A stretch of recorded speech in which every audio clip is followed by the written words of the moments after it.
시간 좋으신 하나님의 은혜와 평화가 이 시간에도 우리들과 함께 하시기를 바랍니다. 오늘 말씀은 이사야가 본 계시의 말씀입니다. 이사야는 무엇을 보았고, 그리고 또 하나님은 이사야를 통해서 무엇을 백성들에게 전하고 싶으셨을까요?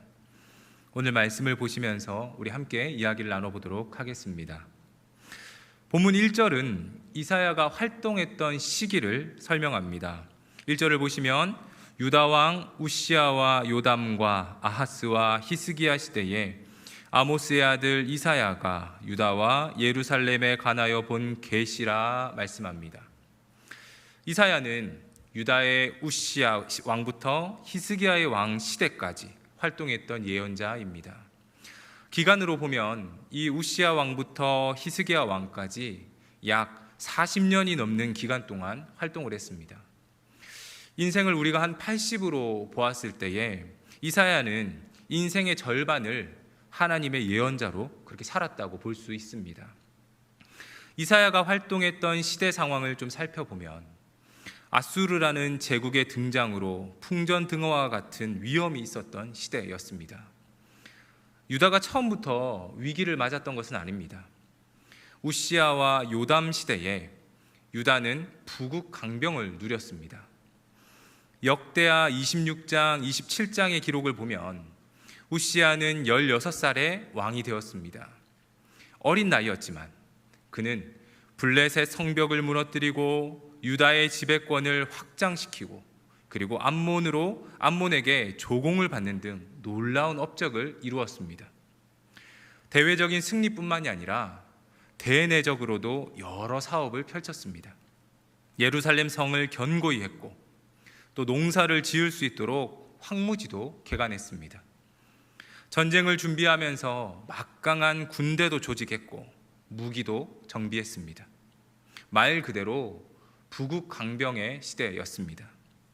이런 막강함으로 이 우시아는 52년 동안 유다를 통치했습니다. 우시아의 아들 요담 역시 그 기세를 이어갔습니다.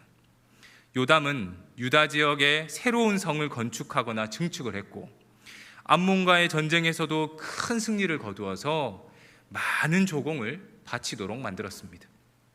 역대기는 우시아와 요담에게 강하여지다 라는 말을 수차례 반복함으로써 이들의 번영을 설명하고 있습니다. 그러나 아하스의 경우에 유다가 어려움을 겪게 됩니다. 그 이유는 아수르가 대제국을 이루면서 이 중동 지역을 장악했기 때문입니다. 이미 북이스라엘은 아수르의 지배권에 넘어갔습니다. 북이스라엘의 베가는 아수르에게서 벗어나기를 원했고 아람의 르신과 동맹을 맺고 반아수르 동맹을 체결했습니다. 그리고 이 동맹에 남유다가 동참하기를 원했는데 아하스는 거부했습니다. 이것에 화가 난 르신과 베가는 남유다를 같이 공격을 했고 유다는 큰 피해를 입게 됩니다. 유다는 이 위기를 어떻게 극복했을까요? 흔히 적군의 적은 아군이다라는 말이 있습니다. 이 아하스는 아수르에게 도움을 요청했습니다. 그렇지 않아도 이 이스라엘 지역을 호시탐탐 노리고 있었던 이 아수르의 디글랏빌레셀은 진격하여서 아람을 멸망시켰고 이후에 북이스라엘은 아수르의 살마네셀에 의해서 멸망하고 맙니다. 아람과 북이스라엘 이 두 나라를 점령한 아수르는 이제 본국으로 돌아갔을까요? 그렇지 않습니다. 아수르는 유다에도 위협을 가했고 아하스는 많은 조공을 바치면서 아수르에게 목숨을 구걸해야만 했습니다. 그리고 그의 아들 히스기야 역시 이 아수르의 위협에서 자유로울 수가 없었습니다. 히스기야는 아수르에게 성전에 있던 금과 은을 모두 조공으로 바쳐야 했습니다. 이후 히스기야는 애굽과 바벨론과 손을 잡고 아수르를 대적하였습니다. 그리고 이것을 괘씸하게 여긴 아수르의 사네립이 유다를 침공하게 됩니다. 히스기야는 하나님의 도우심으로 이 사네립의 위협에서부터 벗어나게 되지만 그 은혜를 잊고 바벨론을 의지하였다가 결국 이후에 남유다는 바벨론에 의해서 멸망하게 됩니다. 애굽, 아수르, 바벨론. 이사야가 활동했던 시기는 이런 대제국들이 출몰하는 격변의 시기였습니다. 비록 우시아와 요담 왕 때 유다는 북국 강병을 누렸지만 그것도 잠시, 아수르의 출몰로 생존의 위협을 받을 정도로 어려움에 놓이게 됩니다. 이 격변의 시기에 중요한 것이 있습니다. 그것은 누구를 의지할 것인가 하는 것입니다. 누군가가 말하기를 줄을 잘 서야 한다고 말을 합니다. 줄을 잘 서야 한다. 고대로부터 강자로 군림했던 애굽, 현재 패권을 차지하고 있는 아수르, 그리고 신흥 강대국인 바벨론. 만일 여러분이 유다의 왕이라면 어느 편에 줄을 서야 한다고 생각하십니까? 손을 한번 들어볼까요? 사실 이 문제는 지금 우리의 실정과도 좀 비슷합니다. 중국, 러시아, 미국, 일본, 여러 강대국 사이에 우리는 어느 편에 줄을 서야 합니까? 뉴스를 조금이라도 보는 분이라면 아마 저마다 의견이 분분하실 겁니다. 유다 사람들 역시 이 문제를 두고 갑론을박 치열하게 논쟁했을 것입니다. 당장 자신들의 생존과 직결되어 있기 때문에 그렇습니다. 애굽이 우리를 지켜줄 것이다. 혹은 아수르와 손을 잡아야 된다. 또 어떤 이들은 바벨론이 신흥 강자이니 미래지향적이다. 많은 말들이 있었을 것입니다. 나라의 생존과 앞으로의 발전을 위해서 어느 나라와 손을 잡는 것이 현명할까요? 이사야 2장 22절에서 하나님은 이렇게 말씀하십니다. 너희는 인생을 의지하지 말라. 그의 호흡은 코에 있나니 새말 가치가 어디 있느냐. 하나님은 인생을 의지하지 말라고 말씀합니다. 아수르를 의지하면 북이스라엘과 아람의 공격에서 벗어나게 될 줄 알았습니다. 아수르가 우리를 도와줄 것 같아서 의지했더니 그 칼이 다시 유다로 향한 것을 보았습니다. 같이 아수르를 대적하자고 애굽과 유다와 바벨론이 편을 먹었습니다. 바벨론이 같은 편인 줄 알았더니 도리어 유다를 멸망시키는 나라가 되었습니다. 인생을 의지하니 또다시 같은 문제가 반복됩니다. 격변의 시기에 누구를 의지할 것인가? 이 질문에 많은 사람이 애굽, 아수르, 바벨론 같은 강한 나라 편에 서자고 주장했지만 결국 그 나라들에 의해서 북이스라엘과 남유다는 멸망하고 말았습니다. 너희는 인생을 의지하지 말라. 하나님은 말씀하십니다. 생존을 위해서 누구를 의지해야 하는가를 두고 논쟁일 때에 이사야는 다른 관점으로 세상을 봅니다. 1절을 다시 보시면 아모스의 아들 이사야가 유다와 예루살렘에 관하여 본 계시다라고 말씀합니다. 이사야서는 이사야가 유다와 예루살렘에 관하여 본 계시의 말씀입니다. 여기서 계시라는 말은 히브리어로 하존인데 이 말은 보다라는 의미입니다. 영어 성경에서는 이 계시라는 말을 비전으로 번역했습니다. 그런데 여기서 본다는 것은 단순히 그냥 보는 것을 의미하는 것이 아닙니다. 하나님께서 보여주시는 것을 보는 것을 의미합니다. 다시 말해서 계시는 하나님의 눈으로 본 세상 현실에 대한 선포입니다. 다시 말씀드리면 계시는 하나님의 눈으로 본 세상 현실에 대한 선포입니다. 유다의 왕과 권력자는 이 풍전등화 상황에서 어느 나라를 의지할지에 대해서 고민합니다. 이들의 시선은 아수르냐, 애굽이냐, 아니면 바벨론이냐 하는 이 땅에만 한정되어 있습니다. 그러나 이사야는 다른 관점으로 문제를 봅니다. 바로 하나님의 시선입니다. 이사야는 하나님의 눈으로 현실을 바라봅니다. 그리고 유다와 예루살렘을 바라본 하나님의 마음을 백성들에게 전합니다. 강대국 사이에 둘러싸여 위기를 맞이한 이 유다를 보는 하나님의 마음 어떠하실까요? 4절을 보시면 하나님은 이렇게 말씀합니다. 슬프다. 하나님은 지금 유다의 상황을 보시면서 슬프다고 말씀합니다. 생존의 위협을 받고 있는 유다를 보며 누구보다 가슴 아파하고 슬퍼하시는 분은 하나님이셨습니다. 예레미야 8장 21절에도 주의 백성을 향한 하나님의 마음이 나옵니다. 딸, 내 백성이 상하였으므로 나도 상하여 슬퍼하며 놀라움에 잡혔도다 말씀합니다. 우리 하나님은 자기 백성의 상처를 누구보다 아파하시는 분이십니다. 왜냐하면 하나님은 자기 백성을 사랑하기 때문입니다. 그 사랑이 얼마나 큰지 스바냐 선지자는 하나님의 사랑을 이렇게 표현합니다. 우리 다 같이 스크린을 보시면서 스바냐 3장 17절 말씀을 같이 읽도록 하겠습니다. 너의 하나님 여호와가 너의 가운데에 계시니 그는 구원을 베푸실 전능자이시라. 그가 너로 말미암아 기쁨을 이기지 못하시며 너를 잠잠히 사랑하시며 너로 말미암아 즐거이 부르며 기뻐하시리라 하리라. 너의 하나님 여호와가 너의 가운데 계신다. 자기 백성과 함께 하시는 하나님은 그들로 인해서 기쁨을 이기지 못하시는 분이십니다. 잠잠히 사랑하다, 이 말은 새긴다라는 뜻을 가졌습니다.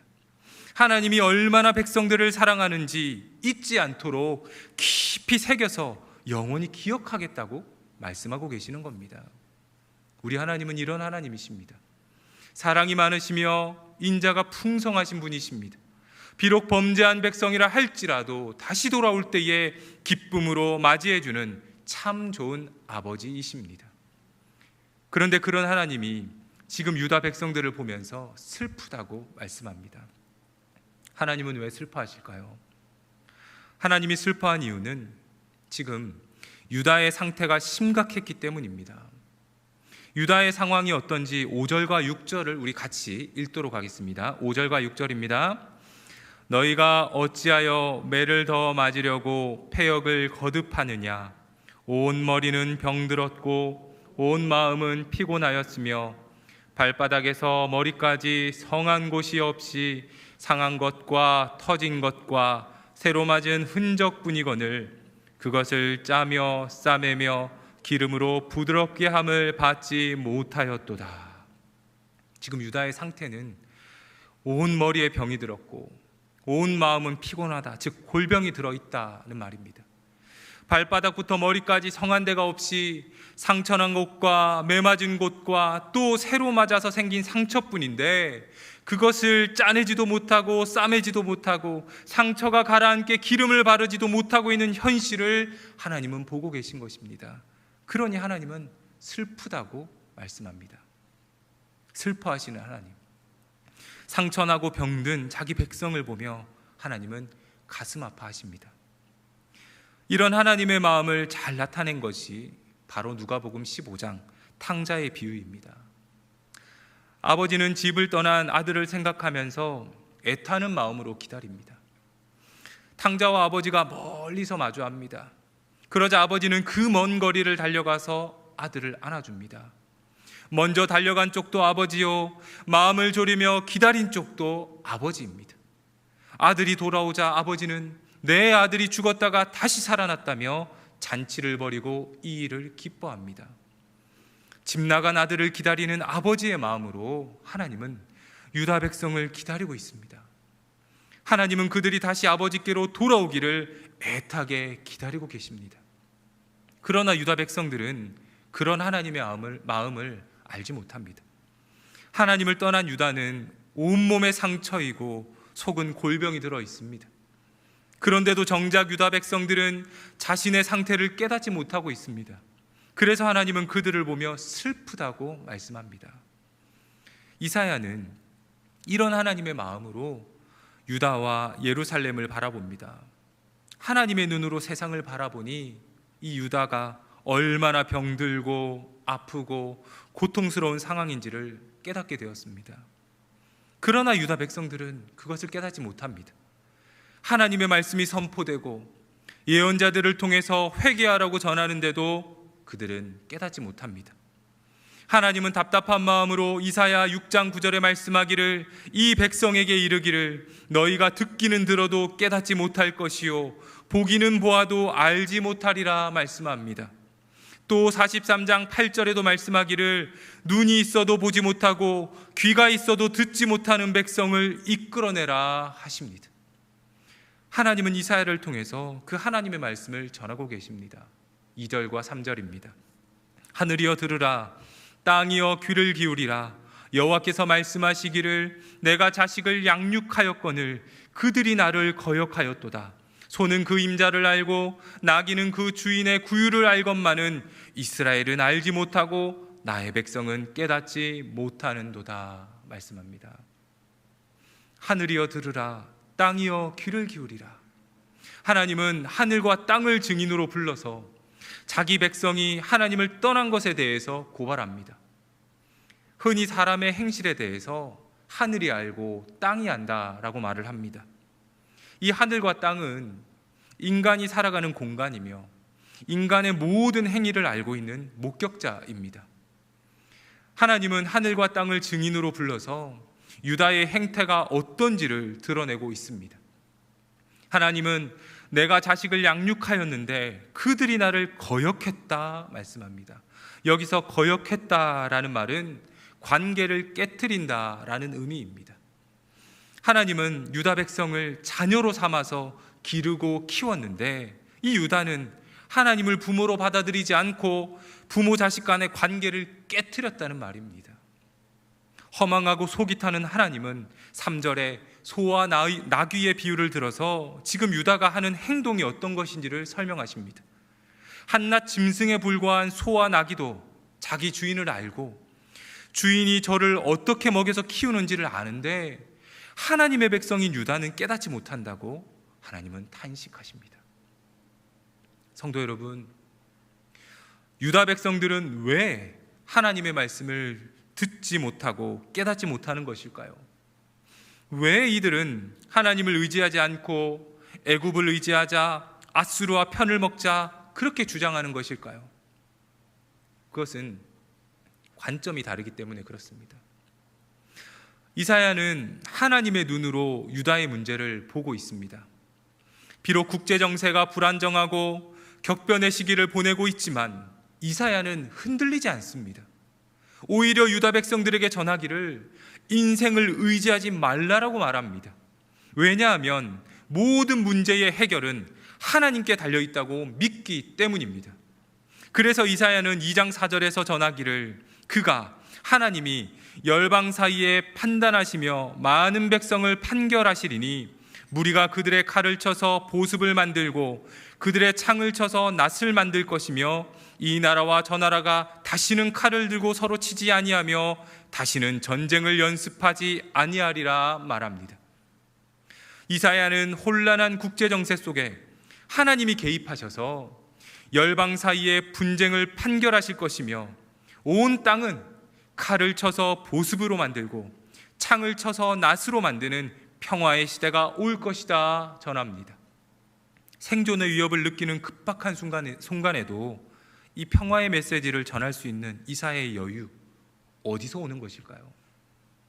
그것은 바로 하나님입니다.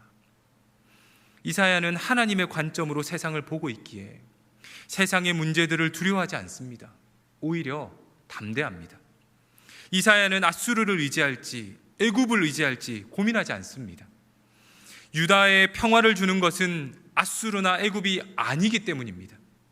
이사야는 유다가 철저히 하나님을 의지할 때에 전쟁이 그치고 이리와 어린 양이 함께 먹는 평화의 때가 올 것이라고 전합니다. 사랑하는 성도 여러분, 이 세상을 살아가는 동안에 우리는 많은 문제를 만나게 됩니다.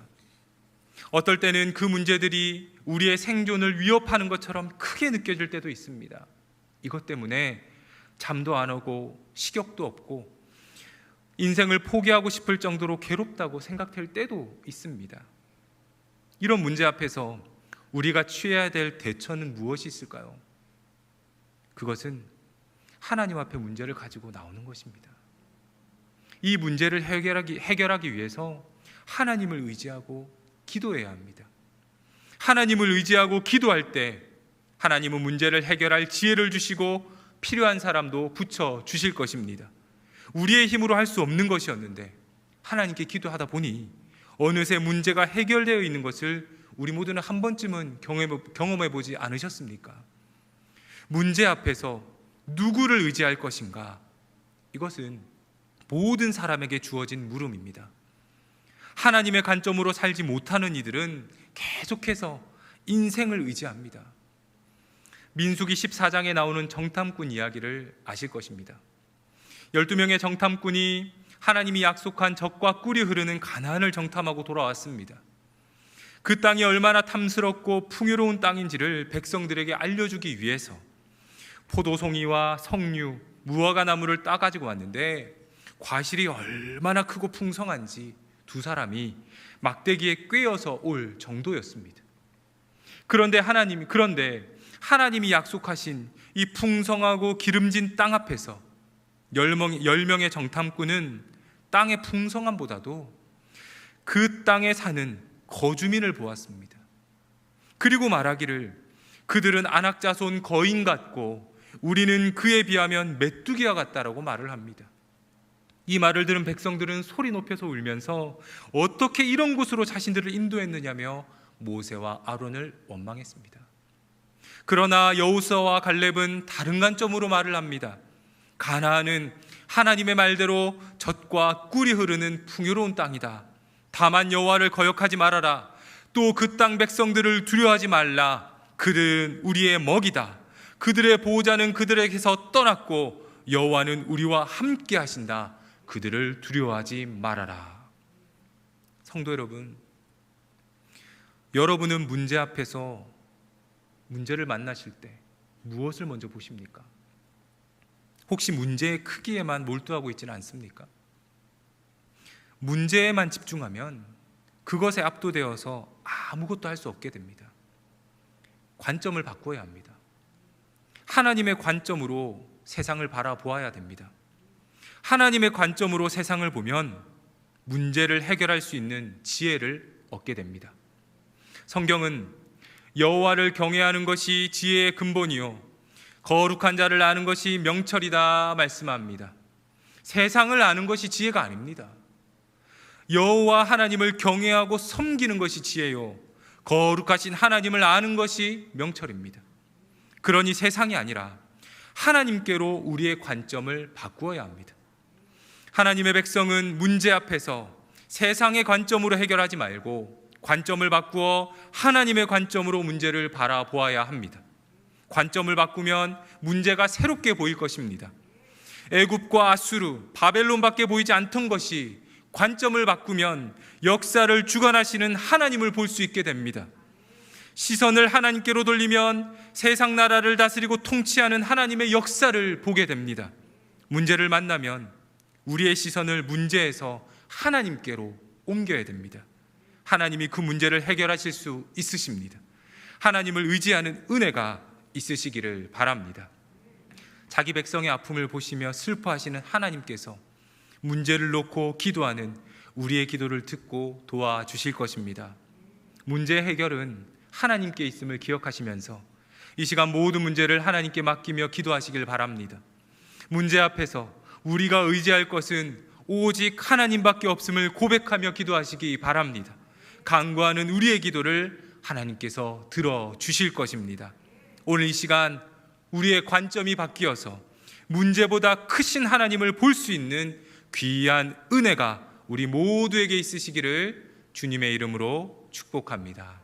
기도하겠습니다. 자비의 아버지 하나님, 자기 백성의 아픔을 보시며 슬퍼하시는 하나님의 모습을 봅니다. 아픔과 고통 속에 있는 주의 백성을 위로하여 주시고 긍휼히 여겨 주옵소서. 이 시간 우리의 시선을 주님께로 향하기를 원합니다.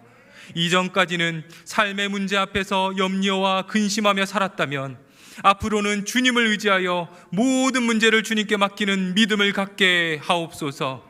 문제 앞에서 무엇을 의지해야 할지를 깨닫는 지혜를 주시고 하나님을 의지하며 살아가는 은혜도 더하여 주옵소서.